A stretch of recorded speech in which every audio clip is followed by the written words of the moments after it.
The Bay of Mont-Saint Michel is a funnel where the three rivers, the Seille, the Sélune, and the Quénon, reach the sea. The range of tidal flow here is exceptional, and the tides can be accentuated by the winds and currents. When the tide flows up the rivers, it creates a tidal ball, a large wave which can measure dozens of centimeters in height.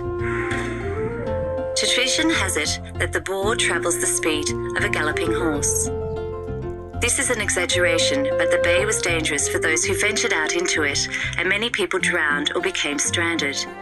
Crossing the sands today still requires caution and guidance.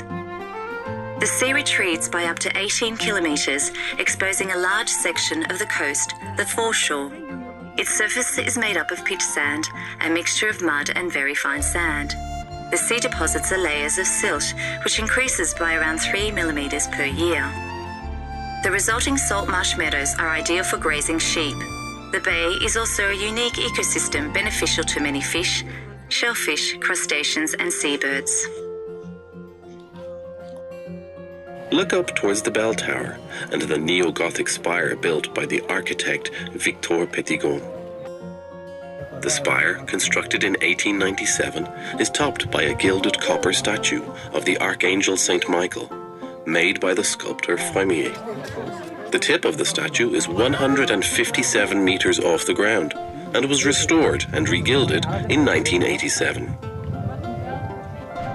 You are now entering the Abbey Church. The first sanctuary of the Archangel Saint Michael was founded in the 8th century. According to a legend written in the 9th century, the Archangel appeared in a dream on 3 occasions to Saint Aubert, the 12th Bishop of Avranches, and instructed him to found a church in his honor on Mont-Saint. The first sanctuary, consecrated by Aubert on the 16th of October 709, was therefore dedicated to the Archangel Saint Michael. In the Christian tradition, Michael is the prince of the heavenly host. He guards the gates of paradise and presides over the weighing of the souls at the last judgment. According to the last book of the Bible, the book of Revelation, or the Apocalypse of St. John, the archangel strikes down the devil in the form of a dragon, and as such, he is the protector and defender of God's people. The worship of St. Michael, originating from the east, had taken hold in the 5th century in the far south of Italy. He had appeared at Monte Gargano in a cave overlooking the Adriatic Sea.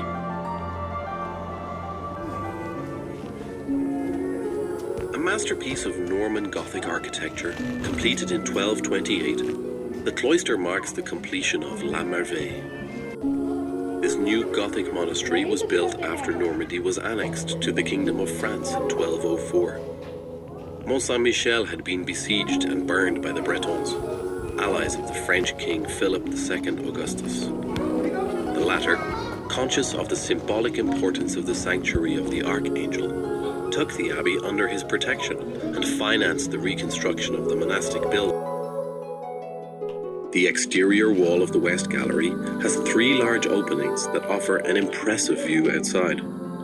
This emphasizes the hanging garden effect of the cloister.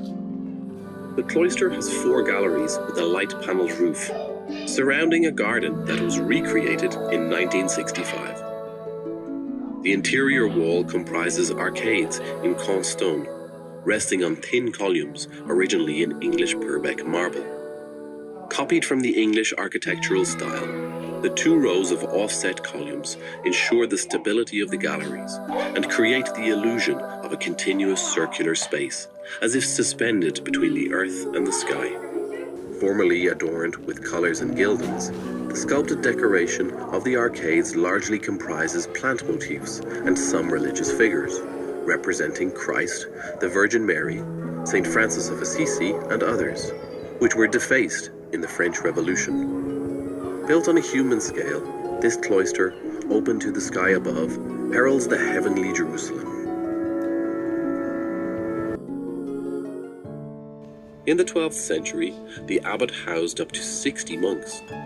At the time when the refectory was built, there were only around 40 living on Mont-Saint Michel. When you enter this vast room, pause for a few moments to admire its architectural qualities. Completed in around 1217, The refectory is undoubtedly a major example of medieval architecture. The huge dimensions, panelled roof, and openings that provide a regular soft light contribute to making it a masterpiece of simplicity and grandeur.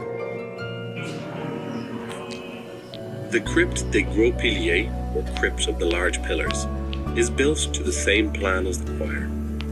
Building began in 1446, underneath the new Gothic choir of the Abbey Church, which replaced the Romanesque choir that had collapsed in 1421 during the 100 Years' War, when the abbey was besieged in vain by the English.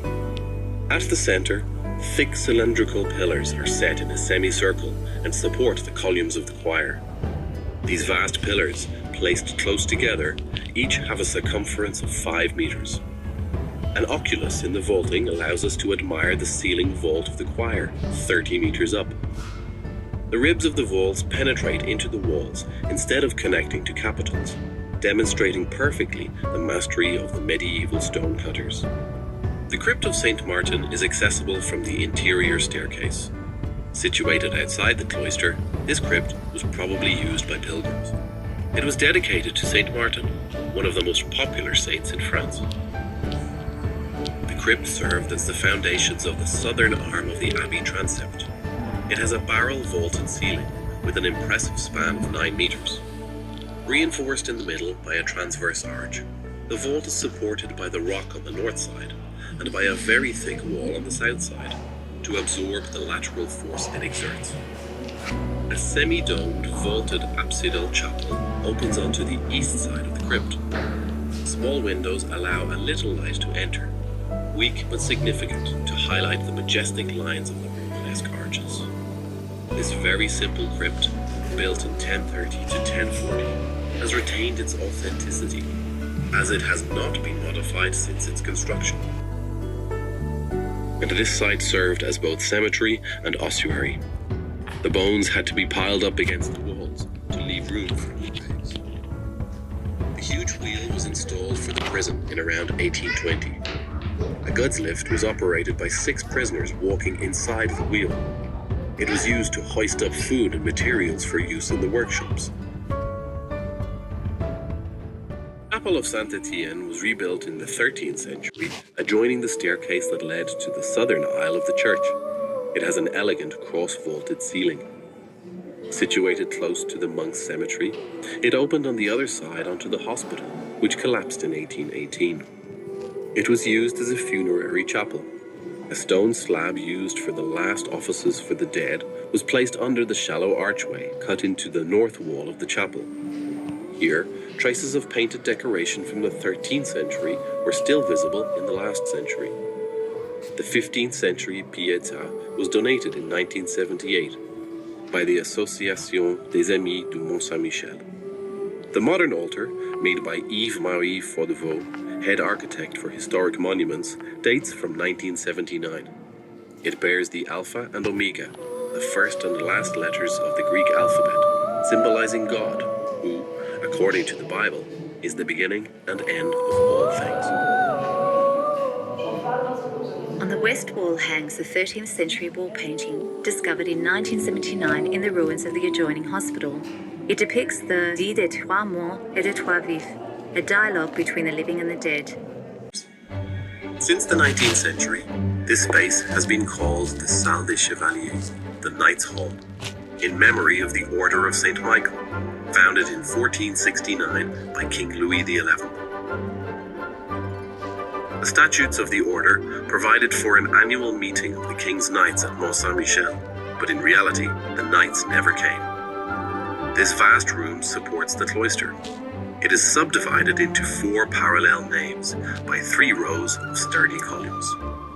The circular capitals, sculpted with various flora, are characteristic of the Norman Gothic style. The room is brightly lit by a pair of windows, surmounted by large circular openings above, and heated by 2 fireplaces on the north wall. It may have served as a heating room, but it also had other uses. The Abbey of Mont-Saint Michel was an important intellectual centre in the 11th and 12th centuries. Manuscripts of an exceptional quality were copied and illustrated in its scriptorium. This room dates back to the 13th century. so after the great era of manuscript production, but could have been a place for study and intellectual work. The arrangement of the space in this room gives an impression of order and isolation, perfect for the peace and concentration required for study.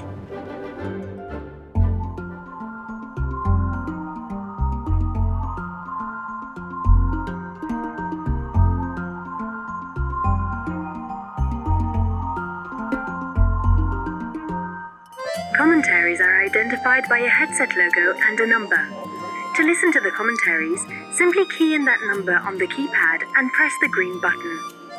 To pause a commentary and then resume listening, press the same green button each time. If your screen goes into sleep mode during your visit, press any key to wake it up, and then press the required button. To rewind or fast forward, hold down the corresponding button at the top left continuously.